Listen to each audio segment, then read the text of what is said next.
noite a todos. É um prazer estar aqui com vocês novamente para nós refletirmos sobre o que a doutrina espírita nos traz, qual a visão da doutrina espírita a respeito desse tema tão em voga, né? É um assunto antigo, muito antigo, desde que o mundo é mundo, mas ainda nos traz perplexidade e nos últimos tempos parece que as coisas têm se avolumado, né?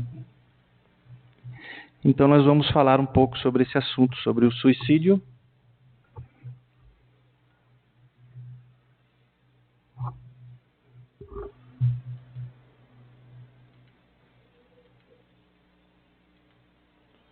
Vamos falar sobre o suicídio, sobre a visão espírita. Eu trabalho no União Pro Vida, sou voluntário. A União Pro Vida, como muito bem o nosso irmão falou, é uma entidade sem fins lucrativos e visa a prevenção do suicídio por meio do desabafo. Então, as pessoas que estão em angústia emocional, em conflito, que precisam desabafar, ou não tem com quem desabafar, ou não tem desenvoltura para desabafar com alguém conhecido ou conhecida, essas pessoas podem nos procurar. Porque nós acreditamos, e é cientificamente comprovado, que quando nós falamos dos nossos problemas, colocamos para fora nossas emoções, nós conseguimos um alívio emocional. E isso é prevenção do suicídio. Nós temos um posto de atendimento na rodoviária de Porto União e fazemos também atendimento via telefone fixo e WhatsApp. O suicídio, entre as causas violentas de mortes, ele está quase ocupando o segundo lugar em termos de números. Perde somente para o trânsito. O trânsito mata no Brasil em torno de 60 mil pessoas por ano e perde para os casos de diabetes e suas diversas consequências e complicações. O interessante é notar que esses casos, mediante o aprimoramento da tecnologia, dos estudos científicos, o trânsito e as mortes por diabetes, eles vêm diminuindo. Mas o suicídio não. O suicídio não vem diminuindo. E aí os estudiosos estão se debruçando sobre esse assunto, tentando encontrar uma explicação. 11 mil pessoas, em torno de 11 mil pessoas morrem no Brasil via suicídio por ano. No mundo, números próximos de 1 milhão de pessoas ao todo. Se nós considerarmos que para cada uma pessoa que comete o suicídio, que alcança esse insucesso, por assim dizer, outras 20 tentaram. Então, nós temos 20 milhões de pessoas envolvidas com suicídio, com ideação ou tentativa de suicídio, ou com o insucesso de conseguir durante o ano. Outro aspecto interessante é que o planeta, de um modo geral, ele tem conseguido melhorar a sua situação de bem-estar material, né? Os IDHs, eles vêm melhorando com o passar do tempo. No entanto, mesmo com essa melhora, os suicídios eles têm se mantido e aumentado. Então é um caso a ser muito pesquisado. Inclusive eu recebi um vídeo de uma palestra da doutora Anete Guimarães, muito bem mandado e relembrado pela nossa irmã Cleusimete. E entre as causas do suicídio, do ponto de vista material, né, da ciência, o pesquisador psicólogo Daniel Kahneman, ele criou uma teoria de que um dos problemas pode estar nas câmeras digitais. Porque, devido às câmeras digitais, as pessoas não revelam mais fotos, não tem mais aqueles murais em casa e porta-retratos e perdem a sensação de pertencimento, perdem a sensação de um passado, de uma história. Daí a alienação e com reflexos no aumento do suicídio. Mas, de nossa parte, o suicídio é, acima de tudo, um problema de saúde espiritual. E, como tal, deve ser tratado.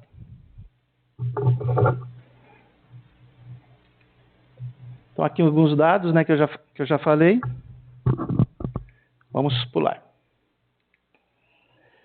Por que as pessoas se suicidam? Materialismo severo. O que é o materialismo severo? Uma cota de materialismo na nossa vida encarnada é natural e necessária. Porque é em busca do material que nós melhoramos nossa vida, trabalhamos, progredimos e a ciência progride. Mas o materialismo severo é uma exclusão total da espiritualidade. E isso é um complicador. Para o materialista não há alma ou sobrevivência da alma. Então, só vale a pena viver desde que haja vantagens em existir. Se não há vantagens materiais, só dor e desilusões, cessa também a necessidade de viver. Então, essa é uma definição de materialismo severo. Ou seja, quem é um materialista severo, ele não acredita na sobrevivência da alma, não acredita na espiritualidade. Logo, o que tem importância para ele é só o que existe no nosso meio terreno. Quando se perde esse material, há o desequilíbrio. Solidão. Nos atendimentos que nós fazemos no União Provida, e acredito que no diálogo fraterno também, muitas pessoas reclamam de solidão. Todos nós já sentimos solidão. Mas há muita solidão que se vive estando no meio de pessoas, estando no meio do seio de nossa família. Essa é a pior solidão. Sentir-se só no meio da multidão. Enquanto há pessoas que vivem sozinhas e vivem bem, se sentem acolhidas. A solidão mata e deve ser combatida. Combatida com calor humano.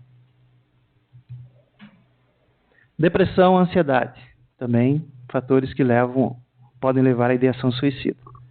Inclusive, eu não sei se ainda está passando no Fantástico, né? Um trabalho do Dr. Drauzio Varela sobre a ansiedade, que está se tornando um dos elementos de maior contribuição para a falta ao trabalho, né? Para a improdutividade do ser humano. A depressão já vem numa sequência e a ansiedade está alcançando a depressão.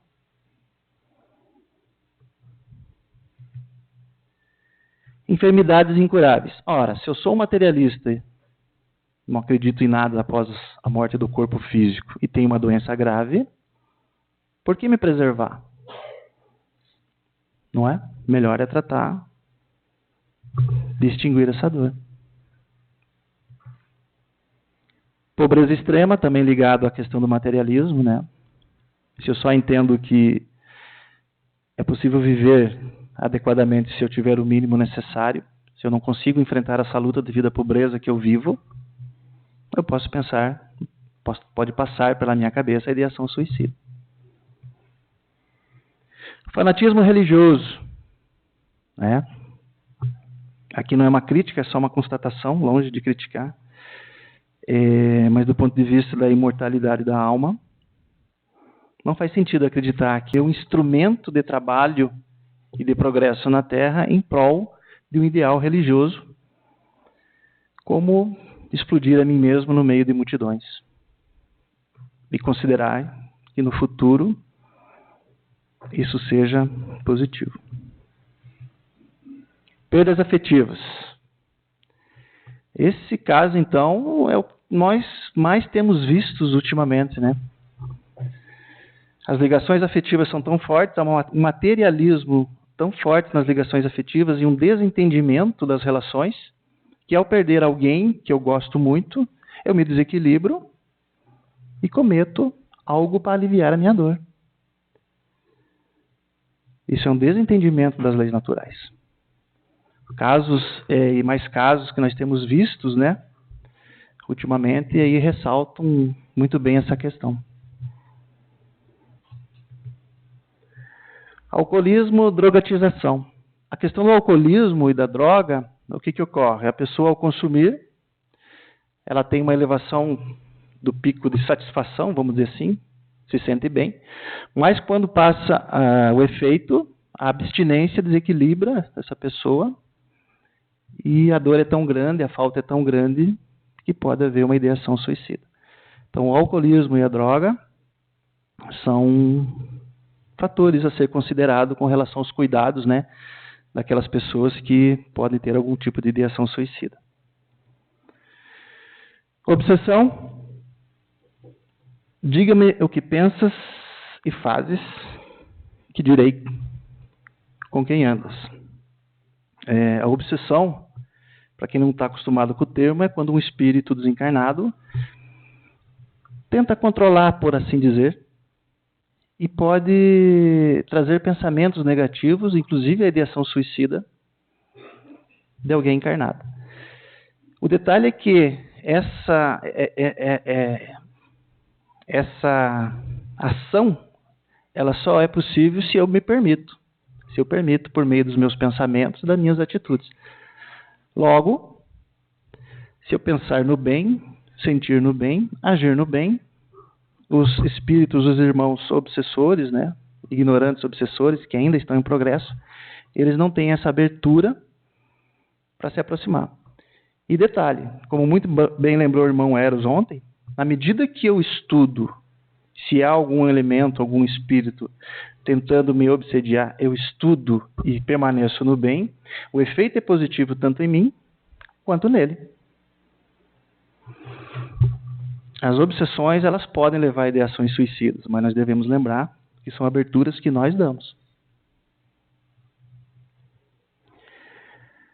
Irmãos, isso tudo que eu citei aqui, ele tem única e exclusivamente uma base, que nós vamos entender agora. Ele só ocorre, só tem efeito, só tem força, se nós não soubermos, não conhecermos, se houver um desconhecimento da justiça e da misericórdia divina. A justiça divina se resume a cada um segundo suas obras. Nós somos construtores de nosso próprio destino.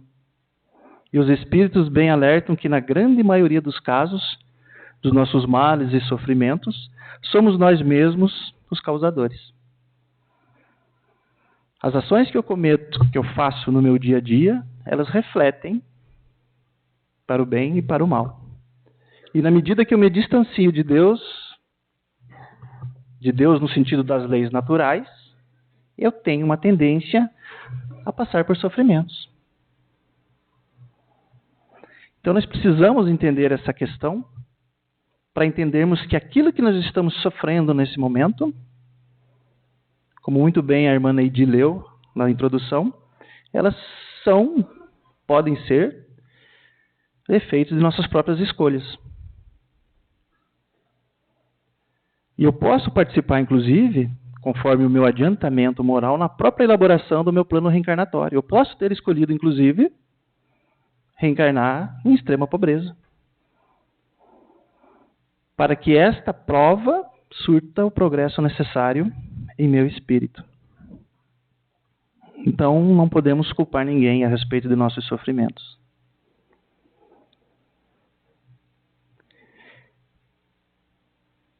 E a misericórdia divina também está ligada com a sua justiça. Ora, se eu sofro as ações, sofro no sentido de sofrer mesmo, de sofrimento, as ações que eu faço, o que traz um desconforto material, psicológico, emocional, eu também posso agir de modo a me preservar, a progredir e ser feliz. Essa é a misericórdia divina. Nada está perdido. Nunca ninguém está perdido. A misericórdia divina é essa. Ela está consubstanciada na benevolência, no perdão e na bondade divinas. Ou seja, Deus, por meio das leis naturais, Ele sempre me dá a chance de eu sair da posição de desconforto que eu estou. E a angústia e a dor, elas, por um lado espiritual, Elas são muito mais benéficas do que maléficas, porque é pela dor, muitas vezes, que eu consigo enxergar aquilo que eu estou errando e procurar o caminho certo. Então, se eu entendo isso, que eu sou herdeiro de mim mesmo e sofro por minha causa, e entendo que por mim mesmo eu posso sair dessa situação, eu não tenho por que pensar em suicídio. Misericórdia divina é entender que nada está perdido, dada a benevolência de Deus. Kardec, o que ele diz sobre o suicídio? Para ele, é falta de coragem moral. Dado aquilo que nós já conversamos, eu tenho falta de coragem moral se eu sou materialista, porque eu tenho dúvidas sobre o futuro. As minhas ideias materialistas fazem que eu tenha nada a esperar depois da morte. Se o nada é o futuro, por que não interromper o sofrimento agora?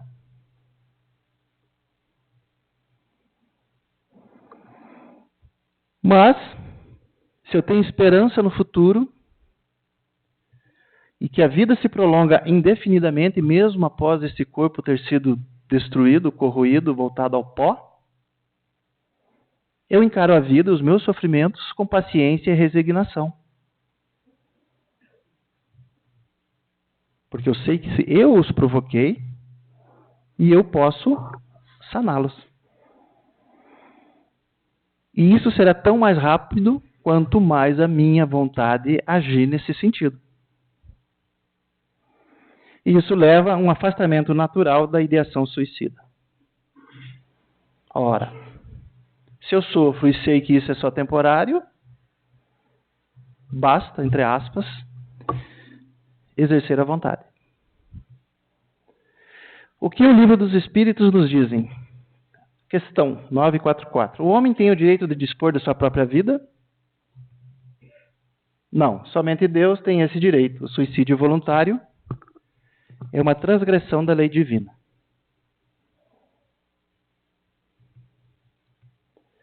Questão 943. De onde vem o desgosto pela vida que se apodera de certos indivíduos sem motivos que o justifiquem? Aquela falta de esperança na vida, né? Aí eles citam 3 casos que podem influenciar, né? Aí eu separei essa questão e essa resposta. O desgosto pela vida pode ser efeito da ociosidade, da falta de fé e muitas vezes da saciedade.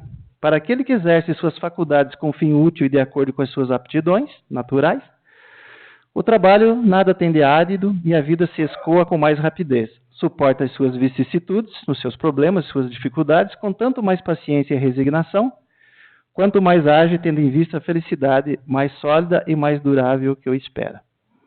Então, a ociosidade, ela é extremamente negativa.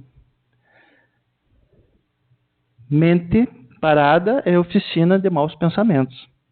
O trabalho, segundo diz o ditado, ele afasta 3 males: o vício, a pobreza e o tédio. Afasta 3 males que são induzidores das ideações suicidas. E o trabalho que eu falo não é o trabalho necessariamente remunerado. É o trabalho útil, uma atividade útil que traga consequências positivas para o próprio indivíduo e para a comunidade para onde ele está inserido. Pode ser um trabalho voluntário, mas a ociosidade é uma transgressão da lei natural, da lei do trabalho. Por isso, suas consequências negativas. Da falta de fé, nós já falamos, né? Falta de fé na justiça e misericórdia divina. E efeito da saciedade. Ou seja, quando eu tenho tudo aquilo que eu necessito e trato as coisas naturais, materiais, como um vício, chega um determinado momento que tudo aquilo que eu possuo e que eu gozo na Terra não me traz mais satisfação. Daí a ideação suicida. É por isso que nós vemos casos de pessoas famosas, riquíssimas, cometendo suicídio. Eles também têm as dores deles. E às vezes a saciedade, eu ter tudo e não conseguir dar um destino na vida, um objetivo na vida, pode levar a uma ideação suicida. Outra questão. Comete suicídio o homem que perece vítima do abuso de paixões, que ele sabia que iriam apressar o seu fim, mas às quais não lhe foi possível resistir porque o hábito as transformou em verdadeiras necessidades físicas. É um suicídio moral. Não compreendeis que, nesse caso, o homem é duplamente culpado. Há nele falta de coragem, bestialidade e, além disso, esquecimento de Deus. Então, o abuso de paixões, ele pode levar ao suicídio. O que é uma paixão? É um sentimento natural, nato do indivíduo, nato do espírito, transformado num vício, numa paixão. Por exemplo, a alimentação. A alimentação é uma necessidade natural do nosso organismo. Se eu deixo essa necessidade natural se transformar numa paixão e eu sou dominado por esse instinto, por assim dizer, pela gula, ao longo do tempo, e eu consciente disso, ao longo do tempo, eu cometo suicídio. Então, suicídio não é só aquele ato desesperado de última hora, que quase que inconscientemente a pessoa comete. Existe o suicídio aos poucos.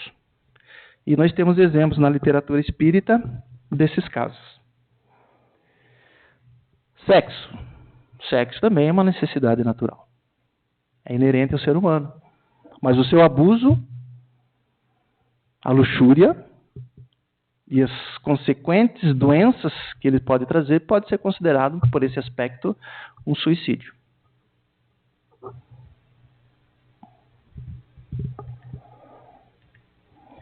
Será mais ou menos culpado do que o que tira a própria vida por desespero? Ou seja, aquele que tira a vida por abuso das paixões é considerado mais ou menos culpado que aquele que tira a vida por desespero.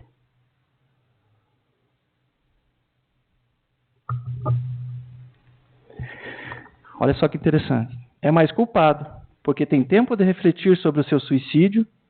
Naquele que o faz instantaneamente, há por vezes uma espécie de desvario que tem alguma coisa da loucura. O outro será muito mais punido, porque as penas são sempre proporcionais à consciência que se tenha das faltas cometidas. Então, aquele que comete o suicídio por um desvario, quase que como uma loucura, por um instante, digamos assim, ele pode não ter consciência do seu próprio ato. Então, ele pode ser considerado menos culpado do que aquele que abusa das paixões, né, como eu citei, ao longo de toda uma vida. São faltas graves, mas uma é diferente da outra. E aqui é interessante esse conceito da consciência, né?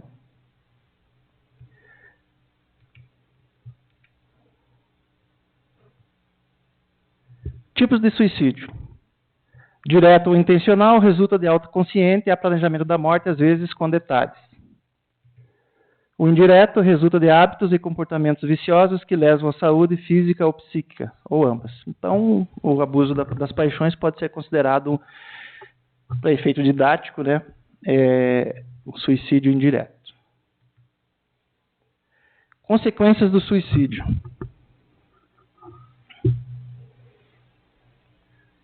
O suicídio, independentemente da forma como se manifesta, sempre produz sofrimentos. No curto, médio ou longo prazo, em ambos os planos da vida.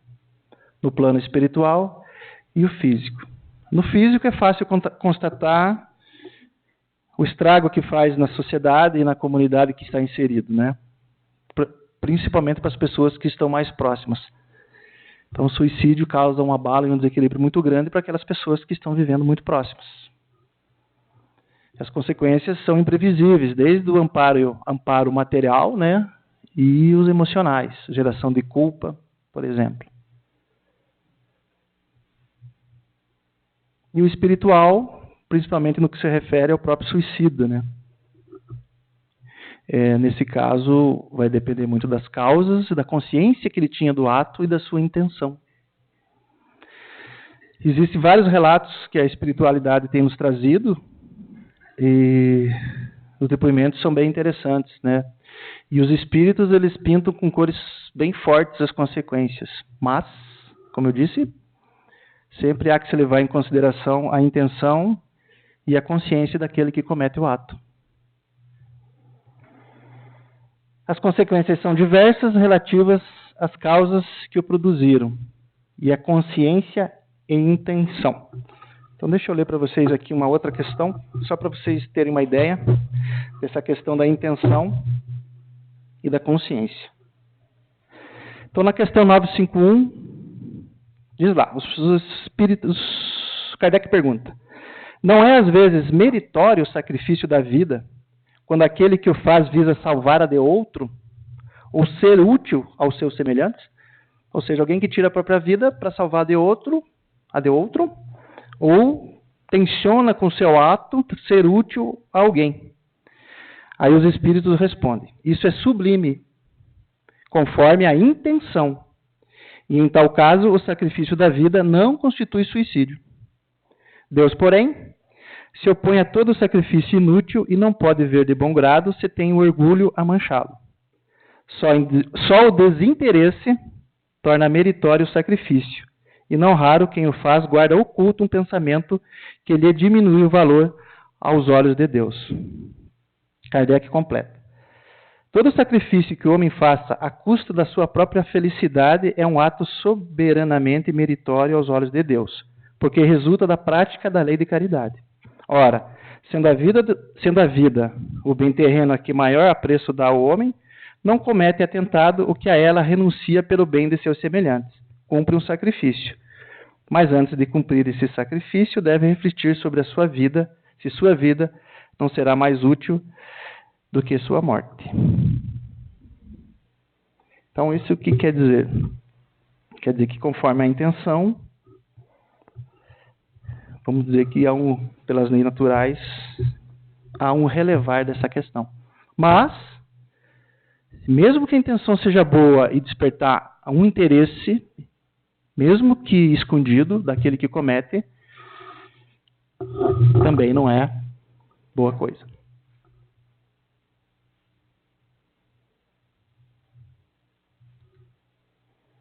O principal efeito, no entanto, meus amigos, é o desapontamento. Aquilo que se espera alcançar com um ato não se alcança. Na verdade, complica-se ainda mais.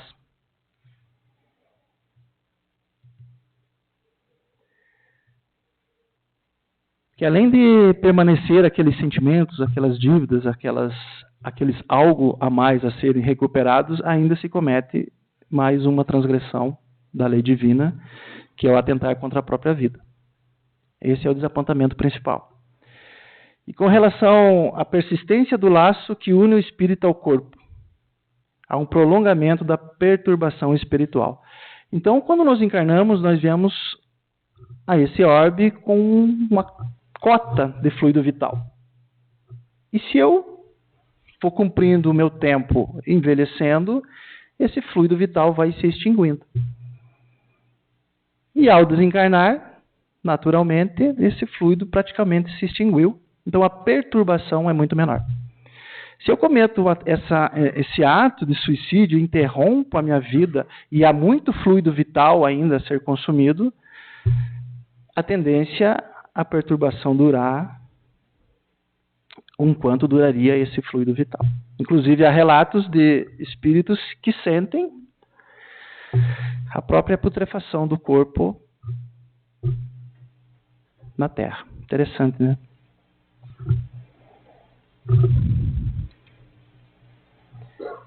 Prevenção espírita ao suicídio.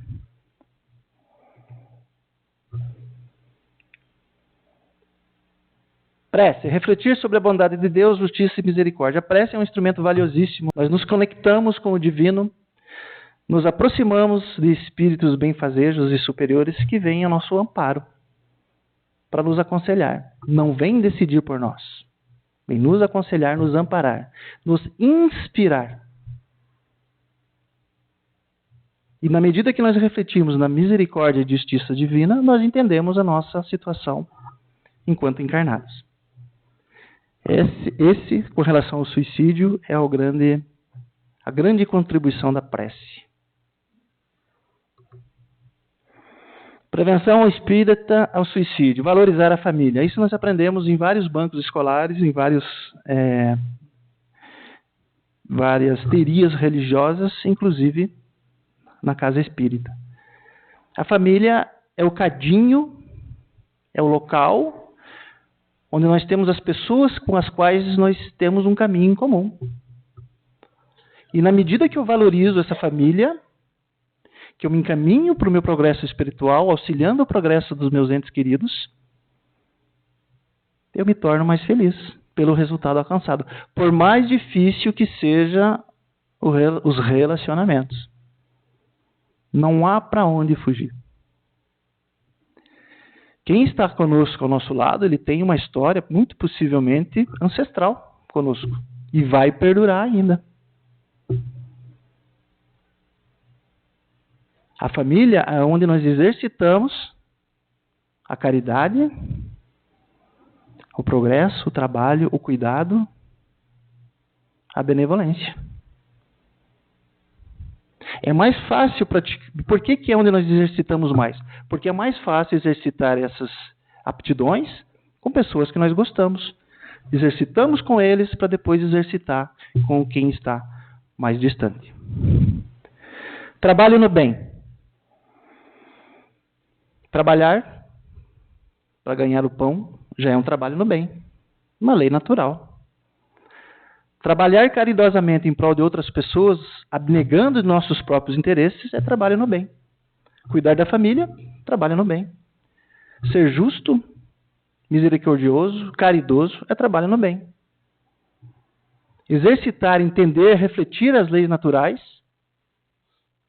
é trabalho no bem.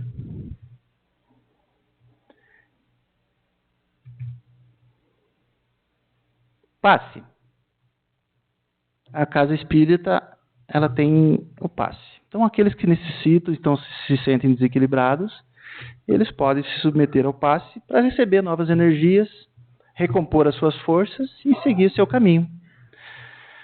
O passe é um lenitivo, é um apoio momentâneo. Mas ao sair da casa, se nós não permanecermos no bem,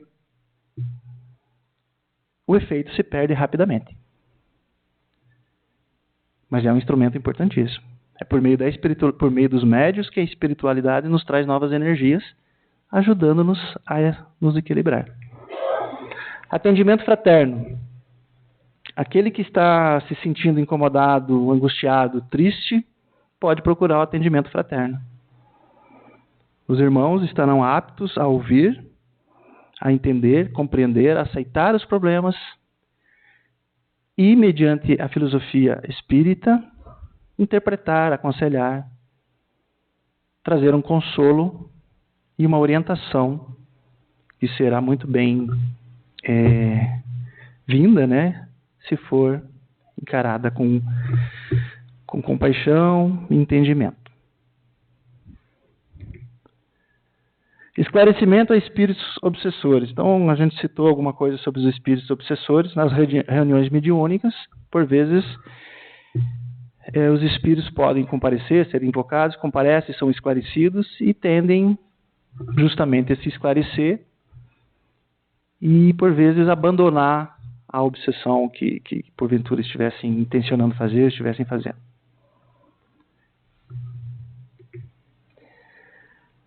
Mas o mais importante, meus amigos,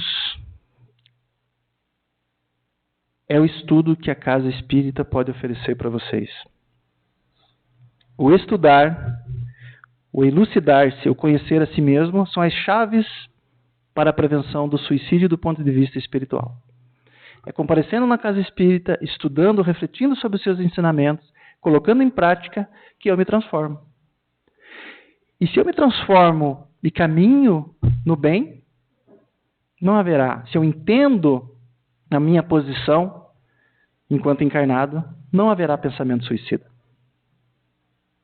Essa é a grande chave e a grande contribuição que o lar espírita pode trazer para nós. Nós não devemos temer o suicídio pelas suas consequências malévolas. Faz parte do entendimento, mas nós devemos entender, é por meio do entendimento sobre suas consequências e o que fazer para evitá-lo, que nós devemos agir. Não devemos agir pelo medo das consequências em si. As consequências não são boas.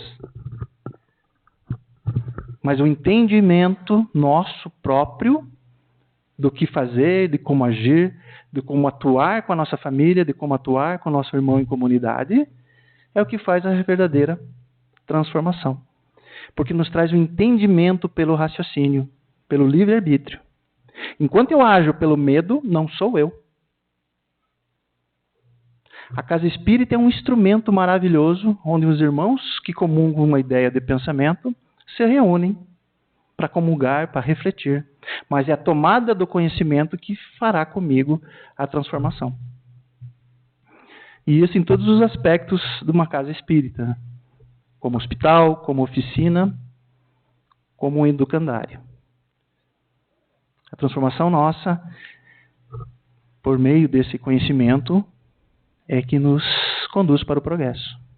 Não basta a posição de estar na frente do púlpito, como eu estou agora, que inclusive pode me trazer mais mal do que benefício, depende da maneira que eu interpreto a questão de eu estar aqui.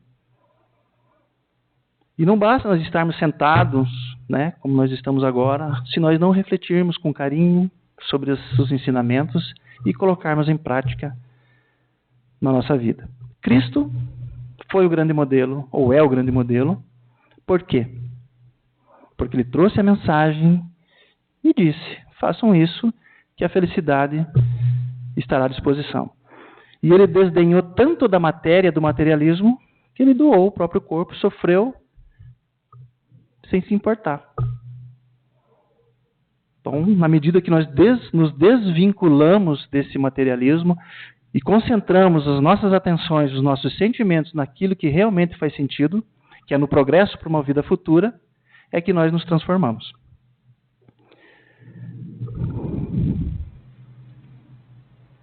Estudar a si mesmo, a arte mais difícil. Estudar a si mesmo baseado no ensinamento cristão, para que nós possamos nos transformar. Bom, meus queridos, é isso que eu tinha. Eu espero que vocês tenham compreendido, entendido, que eu tenha colaborado para isso. Agradeço a atenção de todos. Paz e bem.